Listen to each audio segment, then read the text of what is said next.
Hey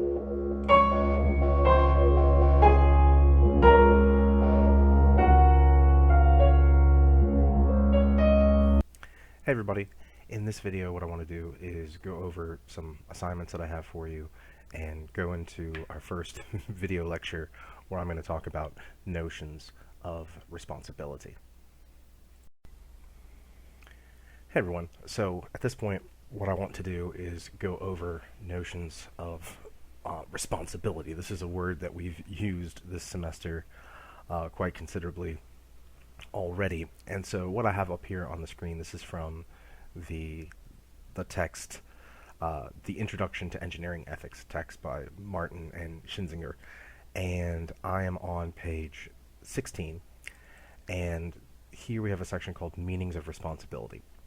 Now, in this section, it's going to talk about definitions of responsibility, and there is stuff before it that gives an example of responsibility in the preceding pages. All of this, by the way, in case you didn't have the textbook, I've put up on Blackboard, at least this chapter section.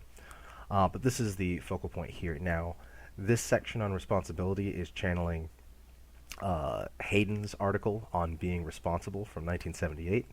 I've put that up on Blackboard too, so it's here. And this one is actually channeling a piece by Nicholas Haynes from the 1950s called Responsibility and Accountability. So we'll be taking a look at these. But I'm going to start with the main text for the course. And what we see here are four notions of responsibility. Now I'm going to distinguish that from some of the stuff that Hayden says, because Hayden actually gives a couple more different definitions of responsibility or features of responsibility that I want to go into as well. His piece is a little bit more technical in ethics, and Haynes's piece is even more technical and involves a little bit more historical knowledge of moralists of the 19th century, with which you'll probably not be familiar. But let's start with this. So, responsibility. What are the four basic ways that somebody can be responsible for something? So when we say someone is responsible, so if I look at someone and I say, hey, Carol's responsible, what does that mean? Does it mean like they have a good sense of what they're supposed to do? Does it mean that they take ownership of things when they make a mistake? What does it mean to be responsible? And what we have here are basically four definitions, and these can all be used interchangeably. Now, where this comes into play, I want to go ahead and preview, is when there is something like when you're working on your case study report, when we say that a corporation is responsible for something, so BP is responsible for the oil spill, what do we mean when we say that? Or they're being responsible for the oil spill, or we say an individual is responsible for some kind of disaster, which is a word I said I wanted to avoid, but there it is nonetheless. So here are the senses in which we can talk about responsibility, of which the text is going to outline four for us, and let's consider them. The first sense of responsibility, which your text calls it's the core idea. So when we're talking about responsibility, this is probably what we mean, but it's not reducible to what we mean. And that is the responsibility as a sense of obligation. So obligation is another way of saying duty. So this is very much related to a deontological conception of responsibility. So what does it mean to be responsible? Responsibilities are obligations. They are duties that we have. So like when we were talking about Ross earlier with his various duties like beneficence and non-maleficence, whereas we were describing them as duties, we could also say they're something that everybody is responsible for individually. We could also say that about Kant's categorical imperative, regardless of what formulation we're looking at. Everybody is responsible to act only on that subjective maxim that they can at the same time will that it should become a universal law. Everybody is to be responsible for never treating someone merely as a means. Everybody is to be responsible as a legislating member in a kingdom of ends. So there's that. Now it continues. What does that obligation or duty look like? Well, these are types of actions that are morally mandatory. You must do them. Now, that mustness or that obligation also means that there is a possibility to be deficient. If you're responsible, you have an obligation, you are supposed to do it, but that means that you can, through either bad will or neglect, not do what you're supposed to do. And so that's what your responsibility is. The text continues, some obligations are incumbent on each of us, such as to be honest, fair, and decent. I think it depends on what discipline you find yourself in. I think if you're in engineering, that is the case, that we are to be honest, fair, and decent. These are obligations that we have, well, to whom? Really, to ourselves and to each other and to society. So those are the kind of prima facie obligations that W.D. Ross talked about, the obligations that everybody has. What Kant would call categorical imperatives as well, I think, would be those kind of obligations that are universal, they apply to everyone. However, some other obligations are role responsibilities.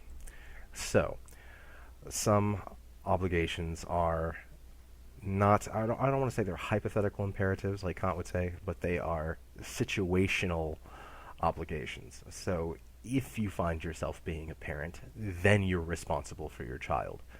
I can think of other situations where if you found a child somewhere aimlessly walking around and couldn't find their parents, I think then we have an obligation to other people's children. Then in instances like that, if we saw somebody being cruel to someone else, that we have an obligation to step in. Maybe I'm mistaken there, but nevertheless, a parent's responsibility is to the parent, but that's a situation, whether it be voluntary or not. So someone might have been planning to have children. If you did, you're responsible for your children. You might not have been planning to have children. Nevertheless, you're responsible for your children and you have obligations to them.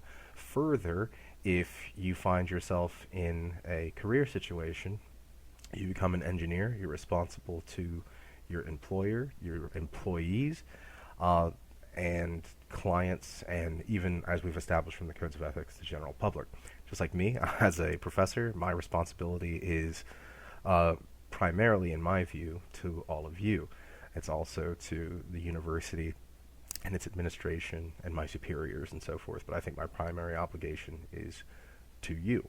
But this is a situational obligation. Not everybody has the same kind of responsibility to students or to the university, at least in that direct way. There might be something indirect, we could say, through taxation or government grants or something like that. But what does this entail for engineering? Thus, a safety engineer might have responsibilities for making regular inspections at a building site, or an operations engineer might have responsibilities for identifying potential benefits and risks of one system as compared with another. But that's their situational responsibility. It's something that comes into play, you could say, really only if one finds themselves in that situation. So in that sense, they're situational. Just like if you take any role at that moment, then you become responsible. But this is the main view of responsibility, a sense of obligation. Now, what will happen sometimes is when we're talking about responsibility, this one will get conflated. That is, it'll get mixed up with the other views of responsibility. But sometimes the other views of responsibility are also incorporated into it as well. So we've covered the main one. Let's take a look at the next one. The next definition or view, we could call it a mode of responsibility, is accountability. So what's that? And sometimes you'll hear those words used interchangeably too. So to be accountable to something is to be responsible for it. This one is in a moral sense. What do we mean by accountability? Is moral accountability. So, but what does that entail? This means when someone is accountable, they have, as it says, the general capacities for moral agency. Okay? So being responsible here is not so much about the obligations, but it's about the capability or capacity to act and understand on moral readings or moral reasons. So here, responsibility is not so much situational, like you find yourself in a certain circumstance and now I'm responsible for the duties or obligations that I have in this moment. This kind of responsibility is more dispositional. That is, you're disposed to do you're disposed to do something or predisposed to do something. You're ready to respond to something in a particular kind of way. And that means when we're talking about capacity, like, can you deal with the moral features of this? If you had to give an answer about something, could you do it? And that's the notion of accountability. So here, accountability is often tied, as you'll see in the other pieces too, to a notion of explicability. I think that's going to be, I'm going to move here to the uh, Haynes piece, and this is on, in the Haynes piece, 142 in the PDF, it's on page 3, where he defines, and again, this is a piece from the 50s, he defines accountability as explicability. This explicability is not a word we use very often, but it means for something to be explicable is to be able to talk about it, to explain it. We say something, it's inexplicable if there's no way we could describe it. So sometimes you're probably more familiar with that word, like it's just inexplicable. Like there are no words to describe it. Really, that would be ineffable, but here we really can't explain what's going on. And so the accountability would be the ability to explain things if it comes to it. And one is unaccountable, not in the sense of they have nothing to do with the responsibility, but if we find someone is incapable of accountability, that means they're unable to explain or talk about it, like because they lack the capacity to do so. So I'm going to read a little bit of what Haynes says here on this, and then we'll go back to the text. The main text, he says, I'm going to look at this paragraph, and there's some of this is antiquated because this is a piece that's about 70 years old, but I think this will be helpful to look at the notion of accountability. Haynes says, in ordinary speech, an act is accountable not only when it's liable, that is something that should be done, or there's a cause for something to go wrong. Liability is another sense of responsibility as well, although the textbook is going to change the words that it uses there. But he says it's not just a matter of liability, it's also a matter of when it's explicable. If now, from my window, I see a motorist fling over the wheel so that his car crashes into another, I may certainly speak of the driver as accountable for his act and expect to see him approached by the police or even face trial for manslaughter. So you look outside and you see somebody crash into somebody else, and let's say someone else is injured as a result. And then maybe you can see, he doesn't really say this in this context, but imagine you see the other person drive away. You would expect the police to end up finding this person going, like, what were you doing? And that his ability to respond, oh, I didn't see him there.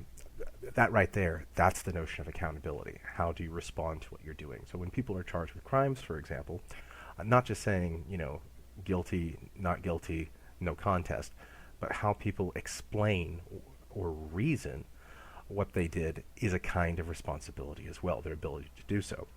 He continues, that's Haynes. I may, however, speak of his act as accountable in two other ways, both of which are modes not of liability, but of that is being responsible in the sense of you did something wrong, but of explanation. He says, roughly and inaccurately, I may describe those two ways as explanation by causes of and reasons for, or better still, non-rational explanation and rational explanation. A brainstorm will do as an instance of non-rational explanation. A split-second decision to avoid a child crossing the road in front of him, or even a carefully planned attempt to murder the driver of the other car will do as rational explanations. Might seem irrational, but here's what he's saying. Part of accountability is getting the reasons for or the causes for something. So sometimes when we see an event, we just see the stuff happening and we don't know what's going on in the background. So if we looked out, let's say, like I've got my window behind me, I heard a car crash, and I look outside and I see somebody else. I see someone, it looks like a car crash, and then someone else is running, drives away. And my immediate conclusion might be, I can't believe that someone did this. Someone crashed into someone else, and it was a hit and run. And he says, part of accountability would be, oh, you didn't know that the reason why they crashed was maybe they were trying to avoid a child that was out in the middle of the street. Or maybe they were actually trying to kill the other person. Like they saw that person, they're like, I'm ready to kill you, and they drive into them. Both of those would still be accounts or explanations. Another example might be, I think in this situation, like I see a car crash and then someone drives off, like, well, they're trying to get away, maybe they didn't have insurance. That might be part of the account.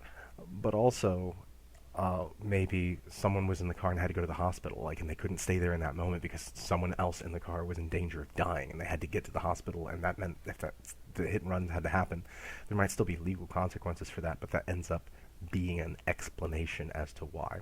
So sometimes, like I said, we just see things happen. Accountability is explaining why something happened. So taking responsibility in this sense is being able to explain why did you do what you did. And that's why sometimes, like in personal relationships, maybe you said you were going to clean I don't know, wash the dishes, and you didn't, and your partner gets mad at you, like, why didn't you wash the dishes? And maybe you just had maybe you had the worst day at work ever, and you're like, look, I know I didn't get it done, but I had a really rough day. That's you didn't follow the obligation in the situation that you promised I was going to do the dishes, but nevertheless, offering an account as to why, whether it's legitimate or not, maybe you didn't have a bad day at work and you're just telling a lie, that's still a kind of responsibility in terms of giving an account. Now, I think where accountability is genuinely responsibility is when we're telling the truth about it. Like, I really did have a rough day, and that's why I didn't do it, because I just, it didn't cross my mind. That's still a kind of accountability. So, let's go back now to this piece. That is your main textbook. So, what else do we say here? So, accountability involves both the capacity for explanation and then the actual activity of explanation or explicability when it comes to it. Often, if nothing goes wrong, there's nothing to explain. And you know this. If you're not in trouble, you have to do far less explanations than if you find yourself in trouble. Why did you do what you did? Sometimes, for example, I've mentioned this before when it comes to this happened this last semester. I know I've mentioned this, I think, parts of the story a couple times, where sometimes I have students cheat on exams. Sometimes I have them plagiarize.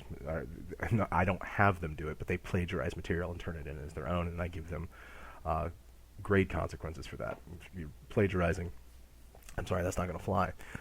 But even though I'm very stern on plagiarism, I had a student come to me early on this semester saying, come to my office, apologize for what they did, saying, I know I plagiarized last semester, that was wrong, I shouldn't have done that. And I believe this was genuine. And they said, here's stuff that was going on in my life at the time, and I just felt like I couldn't really do the assignment, so I just threw some stuff together that I shouldn't have done. But here's why I did what I did. And that explanation, which I took to be genuine, maybe it was a fabrication, but that explained what was going on. And I even told this student, well, it takes a lot of courage to come in, confess what you did, apologize for what you did, and to take responsibility for it. And when I say take responsibility in this occurrence, I don't think they had any obligation to come and apologize to me. Okay, that's a complete voluntary thing. I don't make people do that. You'll come and you owe me an apology. Sometimes people say that. In this instance, I don't think anyone owed me an apology. But this student came to me, explained, here's what was going on. It still doesn't make it right. But that changed my view of the situation, and therefore the student took responsibility on this. So, when it comes to taking an account, and that's why even sometimes when we're talking about explanation, sometimes we're talking about our narratives, we're talking about accounts. That's what that's what I mean by accountability here, is the ability to offer an explanation, offer an account of what happened. That's accountability. So, let's take a look at this paragraph. Consider this. Wrongdoing, when we talk about somebody doing something that they shouldn't have done, takes two primary forms.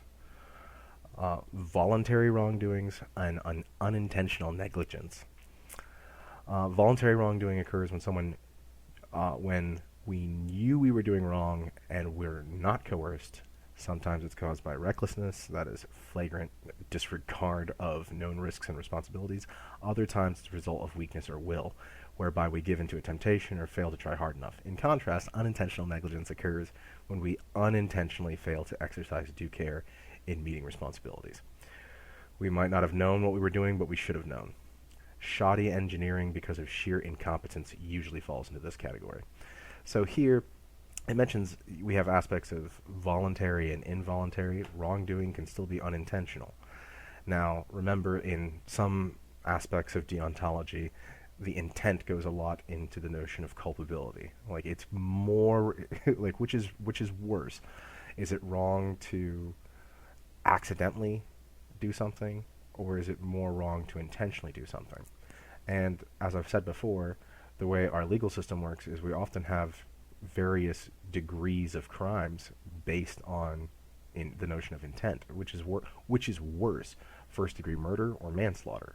Well, the penalties for first-degree murder are significantly more punitive and severe than the penalties for manslaughter, but the end result is the same.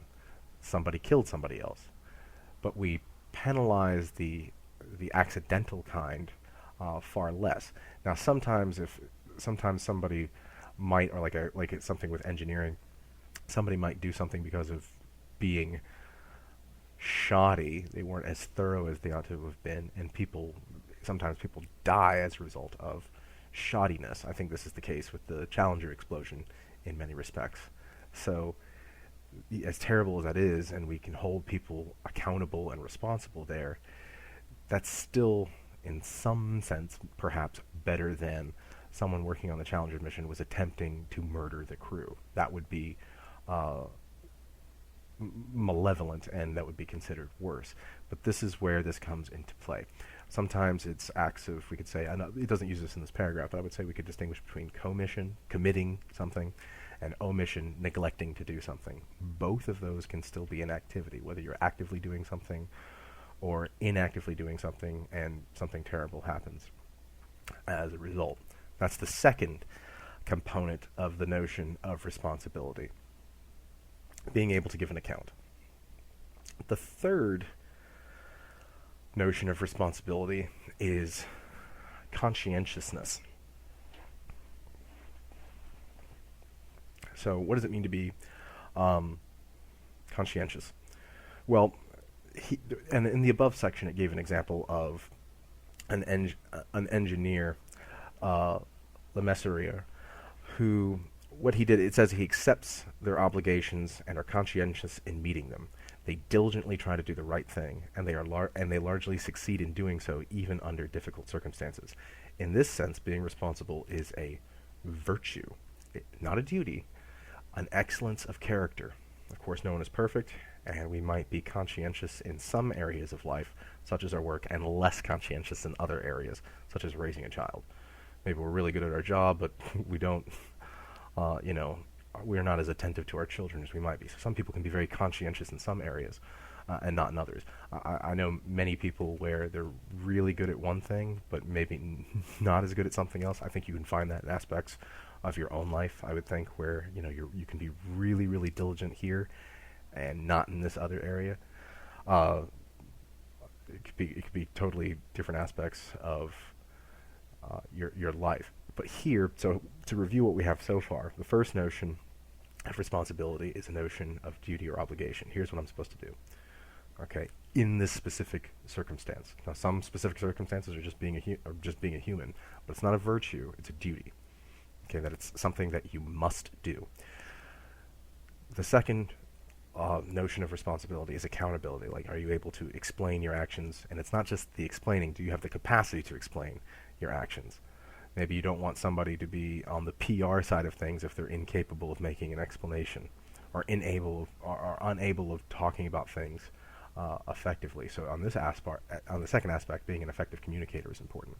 Here, this is a virtue, and it's a matter of really commitment to doing the right thing in a particular situation. So that's another kind of responsibility. So here, the first one, obligatory, the second one, explicability, the third one here is really volitional. That is, it has to do with the will. Like, are you going to do whatever it takes to do the right thing? That's responsibility as well. Even if it doesn't translate into specific, I need to do this exact thing. Sometimes it's inexact, but this is a character attribute, okay? Trying to do the best thing that we can. Not out of a sense of duty, but out of a sense of virtue or excellence. So I want you to see how that, here, that sounds like Aristotle and Conxi. To be this person is to, like, will you pursue virtue for the sake of virtue itself? Will you be, as Conxi would say, will you be a junsi, a gentleman, or the son of someone who is noble? Will you do it? And so this one's more about personality or character than it is about actual acts. And then finally, the last sense of responsibility is what is often called, in the other literature, it's often referred to as liability. But the textbook distinguishes it, and I think this is actually a helpful distinction rather than talking about liability as when we say responsible for something. Like if I make this sound, and someone else is working, that's why I'm kind of speaking a little bit quietly too. But if I make this sound, who's responsible for the sound? I am. Now that has nothing to do with obligation. It has nothing. If even if I don't say that I did it, I still did. So it has nothing to do with me explaining it. Neither does it have anything to do with conscientiousness. Me making the sound, I'm not doing the right thing. Here, I'm responsible in a sense of agency or liability. Now, often we use liable in a legal sense where we're talking about, do you have liability insurance? If you crash your car, who's responsible for paying the bill? Um, this language comes up sometimes in real estate. We can talk about, limited liability, and corporations and things like that, or you're liable for damages to the property in your lease or things like that. That is, you're responsible for it.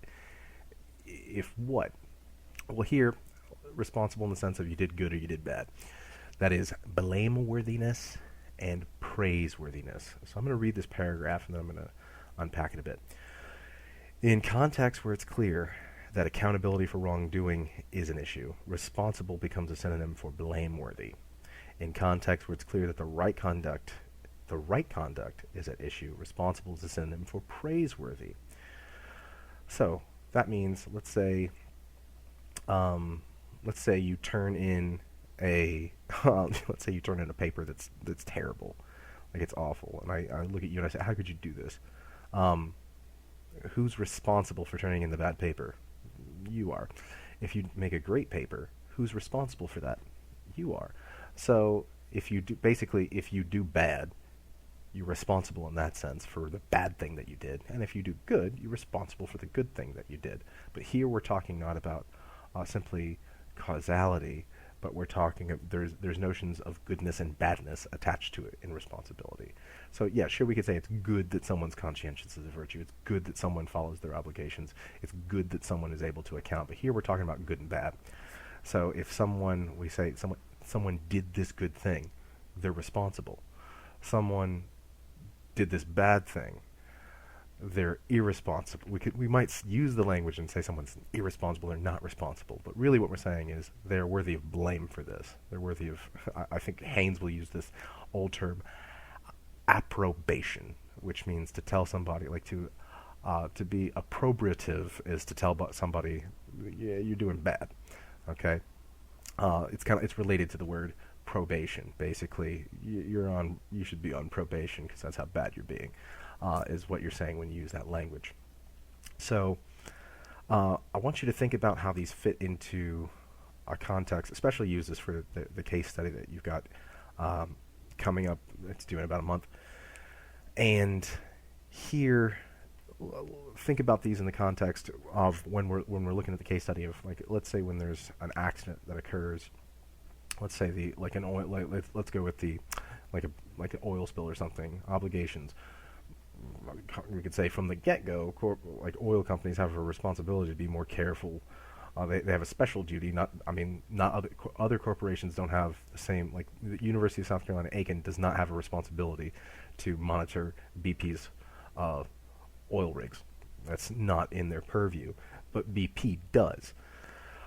So they would be responsible from the get-go, and if they we'll just say that's their duty to make sure everything is good. In terms of accountability, are they saying no? We didn't do it. Like here, I think of Chernobyl again, where the Soviet Union, when there was a nuclear meltdown, literally, the Soviet Union, we're all fine, everything's fine. There's nothing to look at, nothing to see here. Not good on the accountability end. But are people coming out and saying, hey, we made a mistake, this shouldn't have happened, let's be accountable about it. Okay, let me explain what's going on, and here's what we're going to do. That's the notion of accountability. Conscientiousness, maintaining, even if you did make a mistake, we're going to try and do the right thing, we're going to try and fix this. We're going to do everything in our power to do it. We have an oil spill, we're going to clean it up, we're going to make restitution for mistakes that we've made. And then blameworthiness or praiseworthy. Yep, we're the ones that did it. It shouldn't have happened. But we take full responsibility for it. There's that sense of responsibility. When someone says that, taking responsibility, this is another aspect of that. We'll take responsibility for it. Yes, it's us, but you can as you can see here, I could say, like, for an oil spill, a particular company could be responsible for it and be responsible for it in all these four different senses. Or they might be responsible in some senses, but not others, and therefore, when we say that a corporation or an individual is responsible for something, sometimes we have to figure out, okay, did they get the whole bundle, or is it just elements of it? Now, what I want to do here, this is again in your text, and there are other kinds of responsibility that goes into that I want to look at here, and then I want to transition to Hayden's on being responsible and talk about that a little bit. So I'll read this here, and then we'll move forward. The preceding meanings all concern moral responsibility in particular as it bears on professional responsibility. Moral responsibility is distinguishable from causal, job, and legal responsibility. Causal responsibility consists in simply being the cause of some event. Okay, so what's responsible for the ground being wet today? Well, it's the rain that happened yesterday. But there, I'm not. Yeah, I could say that the rain is responsible for the ground being wet, or the sun is responsible for the light coming in behind me. But here, I'm not making any kind of moral statements about responsibility. Job responsibility, a little bit further down. Job responsibility consists of one's assigned tasks at the place of employment. So we can say there, this is not really a moral responsibility. It could be if someone's trying to get you to do something out of your job description. But like, let's say you get a job somewhere and they say one of your responsibilities will be to lift boxes that are up to 50 pounds. This sometimes happens with workers that are more elderly. Like, okay, you have to lift up to 50 pounds. Cool. But all of a sudden, maybe a truck comes in and there's a box on it that weighs 200 pounds. That's not in your job description. All right, it's specifically stated 50 pounds or less, fewer. So that's a notion of job responsibility. Now, if someone's trying to get you to do it, no, you're going to lift that no matter what. Now these are moral problems.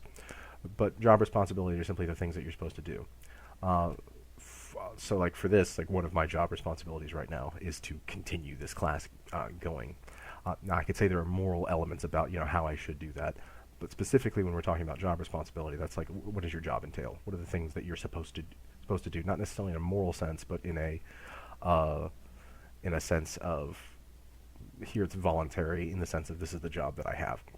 And finally, legal responsibility is to do whatever the law requires. So what would that mean in terms of legal responsibility? So legal responsibility. Now, originally, in about a month, we had a tax deadline. That is going to move now to July 15th. In spite of it moving, if you have taxable income, you are legally responsible to pay your taxes. It's not necessarily a moral thing to do, all right? Like, I have a sense of duty. I've done the right thing. I've paid my taxes. Legally, that's what's required of you. You might be legally required to stop at stop signs or stop at red lights. And that's a legal responsibility, but that's not really something, maybe you could say in a moral sense, because when you're driving, it involves the health and safety of others. But just following the law, you can be responsible in that sense, but that doesn't make it morally praiseworthy. I don't think every time someone stops at a stop sign, we necessarily need to give them, like a good job sticker. Nor necessarily if someone's, doing a California stop at a stop sign, do they need to get a ticket for it necessarily either. Especially if there's no one else around. Granted, that's another notion of responsibility, I hope. But basically just following the law, doing the things that you're supposed to do, that's legal responsibility. It's not necessarily moral. Now, on the other hand, a neglect of those things might be criminal, potentially also immoral in that sense. But that's a different kind of responsibility. I want you to really focus on those four that we looked at a moment ago. And on the main thing with this is on the final exam, there will be a question asking you to distinguish these things, maybe with some examples. And then also in the case study, when it gets to, you're talking about your incident, and it's asking you about like who's the responsible parties here, you're able to make this kind of analysis because you've got these notions. So I want you to have these notions in mind. Now, furthermore, if we look at Hayden's notion of responsibility, which actually your textbook, as I think I mentioned, references this on the bottom of page 16. It's like, oh, this notion of obligation. Well, here's the piece, and here's the actual piece. So here, this one's a little less antiquated because I think it's from the 70s. But I want to look at um, what he defines as the elements of responsibility. Okay, so first of all, and there are, instead of 4 here, I want to say there's 7 elements here. Yeah. So this is starting on in the piece page 48 on the PDF itself. It's actually the 4th page. Now, this piece starts off with Hayden saying that, yeah, there's a lot of different definitions of responsibility, so let's talking about it. So the first element is this: taking seriously the responsibilities of roles. Now, this is exactly what we were talking about with obligations before. So Haynes says, and here he's quoting Hart, a responsible person in this view, behaving responsibly, not irresponsibly, require for their elucidation a reference to role responsibility. A responsible person is one who is disposed to take his duties seriously, to think about them, and to make serious efforts to fulfill them. To behave responsibly is to behave as a man would who took his duties in this serious way. You'll notice here it uses the word duty. I think here also, since it mentions the serious efforts, that also kind of sounds like conscientiousness is embedded into this version as well. And they kind of go together, but here the focus is on the actual duties or responsibilities themselves, and not merely the attitude, but the situatedness of the obligations. That's the first element. The second element is the conforming to role expectations. So here's what he says, and I'll look at this paragraph. In assessing whether a person takes his responsibilities seriously, someone, we'll call him Mr. X, might suppose that a person's responsibilities are exhaustively given by his major social and occupational roles. Behavior which falls outside the scope of these roles, as commonly understood, Mr. X will at best consider irrelevant in the assessment of the person's virtue responsibility. Then Mr. X will call the person responsible if and only if Mr. X judges him to be taking seriously, there's that phrase again, taking seriously, the responsibilities pertaining to the central and socially approved roles which he occupies. Moreover, if Mr. X takes this view of a person's responsibilities, he may also take the context of the responsibilities to be given by generally held expectations as to behavior within the role. And if those expectations seem clear-cut and undemanding, Mr. X may assume that a person is not taking his responsibilities seriously unless his overt behavior does conform to expectations. He will not then consider the way that the agent sees his situation and will not leave room for the possibility that the agent might, in all seriousness, interpret his responsibilities in a way that ran counter to his expectations. So think about this when you see, often, I say this as a parent too, often what parents will do is they will judge other parents. I think sometimes that's entirely appropriate. Like, that's the way I think about other parents that don't vaccinate their children. Like, you're irresponsible parents. You have it's not just the duty, it's not just the duty or the obligation itself, but like, if you're a parent, there are things about parents that might not seem like obligatory. They're not written into law per se, so there's not a hard legal norm there. But there are things that are just like, if you find yourself on a roll, these are the things that you're supposed to do. If you're a parent, that means taking care of your kids, and that means specific things like make sure they get to school, make sure they get fed. Now, if you have problems fulfilling those things, of course, because of not because of neglect, but because of hardship, that's one thing. Or say you're in a like a romantic relationship with somebody. Are you doing the things that you're supposed to be doing there? That would be a notion of role are you doing at least the basics of the things that are at least taken as standard that you're supposed to do?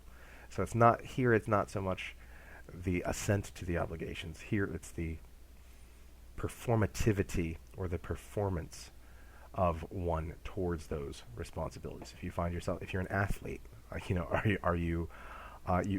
you have the obligations to your team, or to your school, or to your coach, or to your teammates, or whatever. But if you're an athlete, are you keeping yourself healthy? Are you just saying, no, I don't need to practice. It'll work out just fine. That's an aspect of responsibility here for Hayden as well. Third element, taking seriously obligations in general. What does that mean? Well, taking the notion of obligations in general means you're not going to sign up for obligations unless you're taking them seriously. So this would include things like Kant said about, don't make promises capriciously. So you don't want to go around saying, yeah, sure, I'll do that, I'll be fine. Don't say you're going to do something unless you're going to do it. Not simply in the roles that you've already signed up for, but taking the notion of obligation very seriously. This is the, I think, third time now in each one of these elements that Hayden's described. He uses the phrase taking seriously. And so that means the notion that the authors of your text called conscientiousness is embedded into all these other elements as well. So, but then we come to the fourth element, which is itself being conscientious. So what does that mean? Well, that means that in this particular interpretation of responsibility, this goes far, it goes well insofar as it goes, but there's something else that's needed, which is the undertaking of responsibility. So that's what it means to be conscientious, and you see this here, you notice it's italicized, is the undertaking of responsibility, so long as it does not conflict with prior responsibilities. So someone can be entirely responsible for doing all the things that they've signed up for. So let's say they're an athlete, they practice, they maintain good health, they do all the things that they're supposed to do for the team, but then they come home and they don't do anything else. So they don't help people out around the house, maybe they don't pay their taxes. Neither do they sign up to do anything. All right, so they don't volunteer helping anyone in any kind of circumstance whatsoever. So in this case, they might be responsible for the obligations that they find themselves situationally in, but they don't volunteer or sign up for new obligations. That's a lack of conscientiousness in Hayden's view here. The fifth aspect here is something that sounds like something out of a little bit of utilitarianism. It's not. We talked when we were looking at the stuff in the text about intentionality. Here, look at this. The fifth element is having regard for consequences. So this is part of Hayden's elements of responsibility. Having regard for consequences is a part of the notion of responsibility. So this involves trying to think through one's proposals, to consider their less obvious effects, to take account of questions in the form of, in itself, what is proposed is no doubt all very well, but what happens if this happens? So looking at hypothetical situations that will result from what you're doing, that's also responsibility. Not just thinking like, I want this is the thing I want to do. If we do this thing, what are some possibilities that could happen?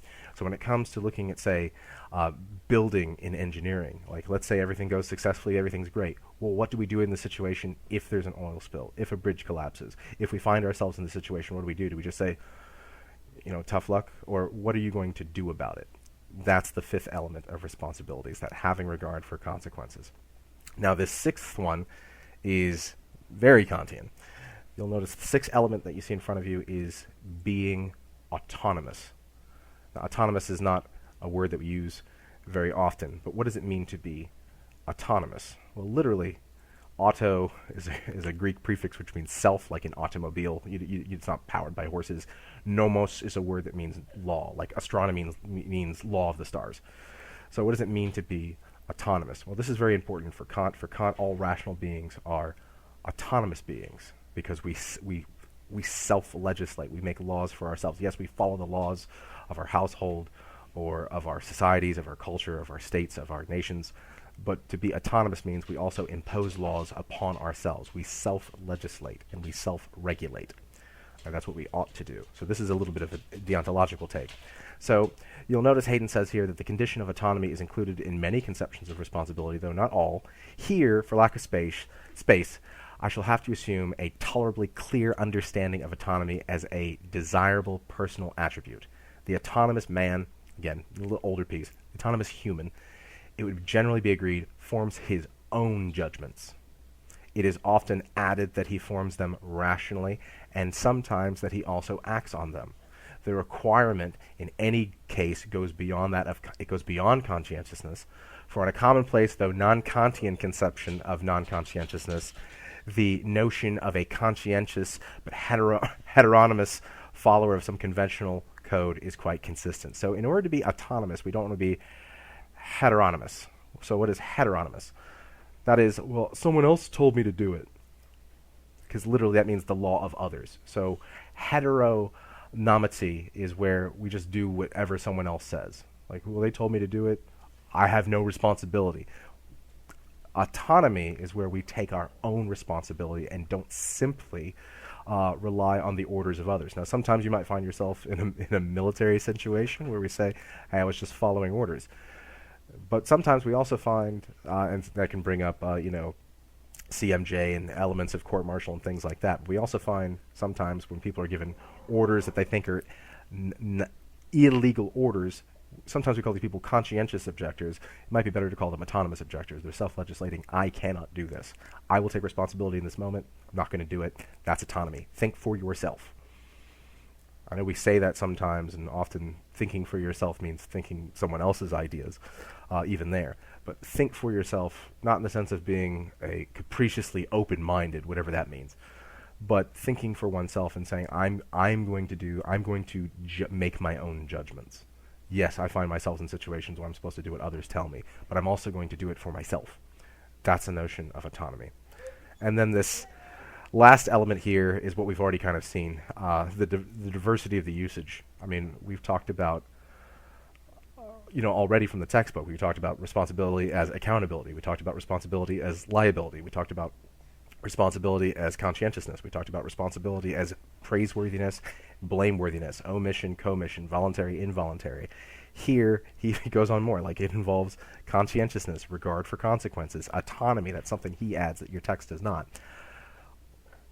How does all this fit together? Well, this is part of the problem when it comes to responsibility that I just want you to recognize, especially when you're working on your case study reports, that there are all these notions of responsibility. They're not necessarily equivalent, although they can be bundled together. So when you're looking at your incidents and we're talking about who's the responsible party, or who is responsible for this oil spill, or who's responsible for this thing, which sense are you using it? Are you using responsibility in the sense of obligation? Are you using responsibility in the sense of conscientiousness? Are you using responsibility in the sense of, how do they talk about it? Maybe they knew their duties very well, but they didn't explain what they were doing. In which case they were responsible in an obligatory sense, but irresponsible in the explicability sense. So that's what I want you to think about. So that whole question on the case study report where it's talking about who's responsible here. Keep that in the background. Further, like I said, on the final exam will be a question asking you to distinguish the primary four notions of responsibility. So, and with some examples, like who would you say was responsible here? How do they handle this? And again, those questions will come out before the final exam itself is due. So I think that's going to conclude it here for today. Like I said, if you have further questions while we're going through this, thomasb@usca.edu. I'll probably do another one of these this week as well. So let me go ahead and point you to where I want you to go. So on Blackboard, if you go to the supplemental readings folder where I already had the codes of conduct and stuff, you'll see some new pieces there. The two that I want you to look at for now is there's a piece by William James. Actually, look at the piece by William Clifford first. The piece by William Clifford is called The Ethics of Belief. That one is very easy to read. Now, I'll be explaining it on here, probably on the screen like I'm doing now, but that one's very easy to read, pretty easygoing.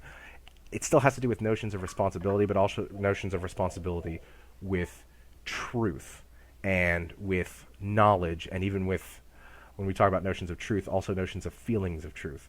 Sometimes people can feel that something is true without any evidence for it whatsoever.